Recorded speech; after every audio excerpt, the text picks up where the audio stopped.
It is a horrible idea that there is somebody who owns us, who makes us, who supervises us, waking and sleeping, who knows our thoughts, who can convict us of thought crime, who can do thought crime, just for what we think.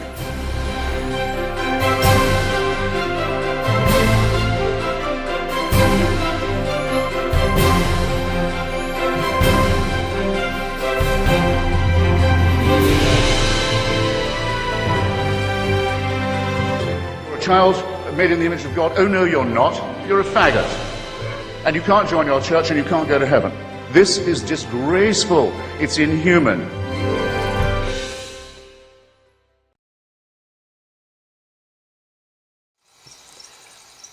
The critics of Islam were right. An apology to Ayaan, Hirsi, Ali, Sam Harris, Bill Maher, and other so-called Islamophobes. Article by Mike Dobbins, dated April 13th, 2015. Mike writes, "For years I was an apologist for Islam, as regrettably many still remain. I only read books and believed those who painted Islam in a peaceful, glowing light. I made excuses for radical Muslims and lived in a flood of denial that religious teachings could still, in this modern age of drones and clones, motivate a person to commit evil. I criticized the numerous atheists, including Ayaan, Hirsi, Ali, Sam Harris, and Bill Maher, warning of the dangers inherent in Islamic doctrines, recklessly labeling them Islamophobes. Today, I'm writing to say I'm sorry. I apologize, and I ask for your forgiveness. We, who have blindly defended Islam and called you Islamophobes, are tragically wrong. My mind first began to change last May when I read an interview by Sam Harris with Ayaan Hirsi Ali, in which she addresses the misapplication of the term Islamophobia. This article, along with the seeds atheists planted over the years urging me to do more research, motivated me to delve into the religion. I read the Quran, many hadith, the biography of Muhammad, the history of jihad, and Islamic law. This is what I learned. The critics of Islam are right. Islam is intrinsically, alarmingly violent, hateful, and oppressive on a scale greater than all other major religions combined. To say that radical Islamists are motivated to commit atrocities and embrace oppression based on religious doctrine is the understatement of the century. I, like most defenders of Islam, was ignorant, naive, and in denial. I wrongly assumed all holy books have enough good messages to offset the bad. I wrongly assumed that, like Jesus, Muhammad promoted peace, love, and non-violence. I wrongly assumed criticism of Islam equates to criticism of all Muslims. While I apologize to those wrongly labeled Islamophobes, my greatest apology is owed to Muslims. Muslims have needlessly suffered under oppressive Islamic religious and political doctrines as thousands of uninformed smearists like myself rushed to judge and silence critics of Islam. By not acknowledging the Islamic link to radical violence and hate, smearists have unwittingly allowed it to spread. The smearists, denialists, and the naive have unknowingly turned their back on moderate Muslims and a reformed, peaceful Islam. We who have carelessly thrown around the Islamophobe label, including Glenn Greenwald, Reza Aslan, and Karen Armstrong, should lower our heads in shame and guilt.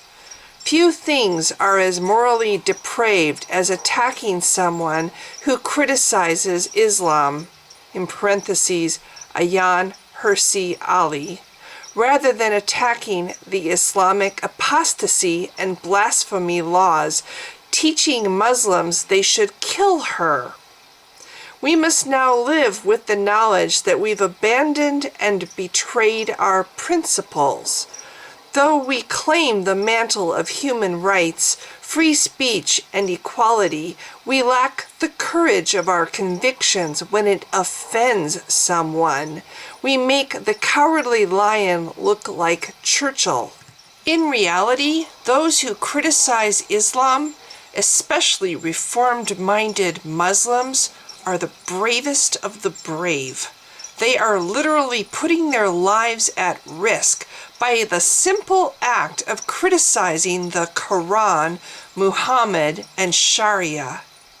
It is the critics of Islam who are working steadfastly for equality and human rights for Muslims as apologists wallow in denial.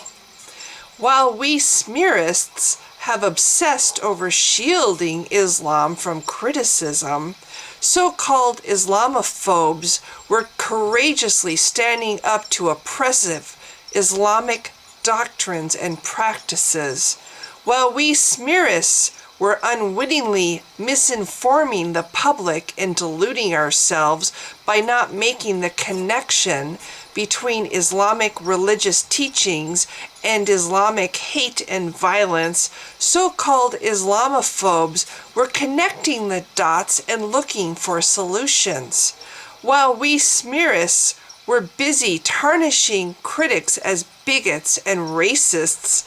So-called Islamophobes were busy defending equality of women, gays, and minorities, protecting free speech and religion, and advocating an end to cruel and unusual punishments.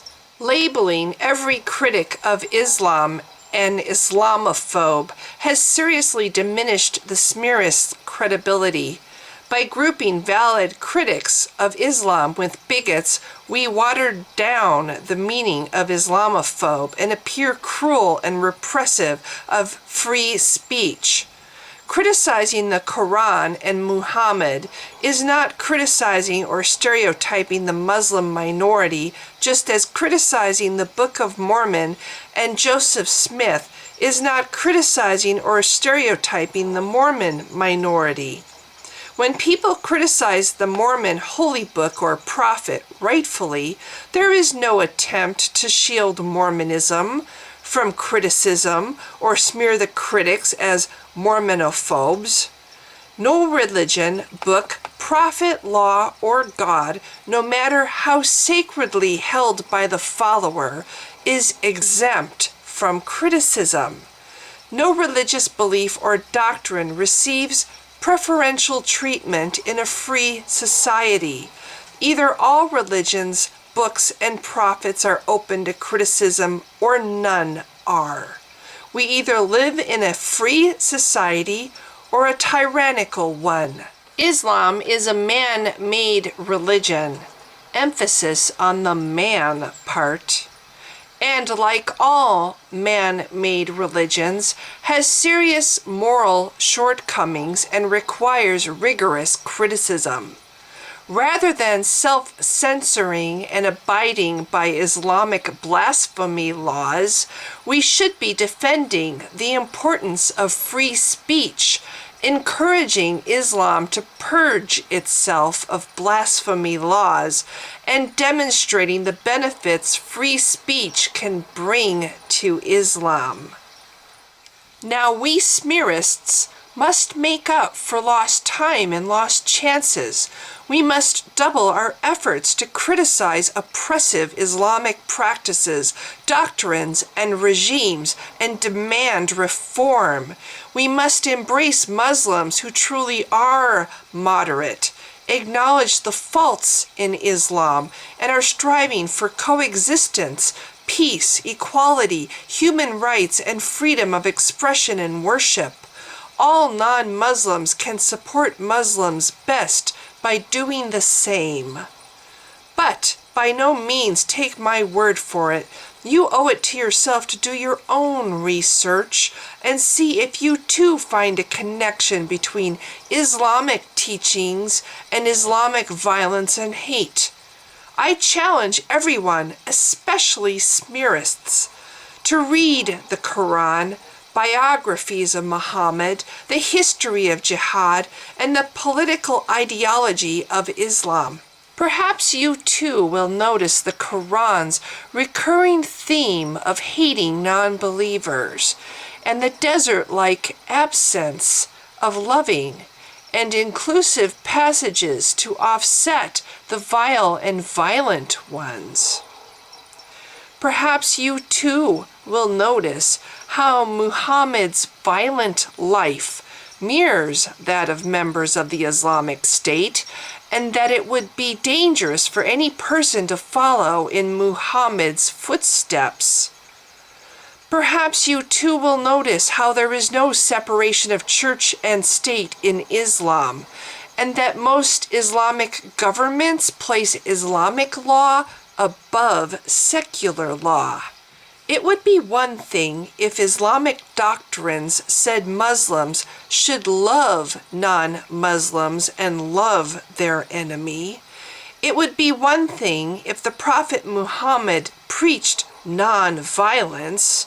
It would be one thing if Islamic laws supported equality for women, minorities, freedom of expression, and valued human rights. It would be one thing if the Quran taught the golden rule. It is because they do the complete opposite that I am now speaking out.